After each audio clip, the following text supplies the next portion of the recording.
پوچھا گیا صبر کرنا کسے کہتے ہیں؟ جواب ملا، جب تمہاری آنکھیں آنسوؤں سے بھری ہوئی ہوں مگر تمہاری زبان پر شکوہ نہ ہو، دل اس بات کی گواہی دے رہا ہو کہ اللہ جو کرتا ہے اسی میں ہماری بہتری ہوتی ہے۔ صبر کرنا سیکھ لیں کیونکہ اللہ سب جانتا ہے۔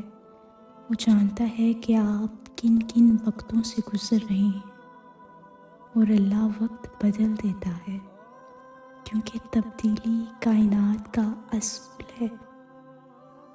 اللہ کسی کے ساتھ ناانصافی نہیں کرتا، وہ بس آزماتا ہے اور صبر کرنے والوں کو میٹھا پھل دیتا ہے۔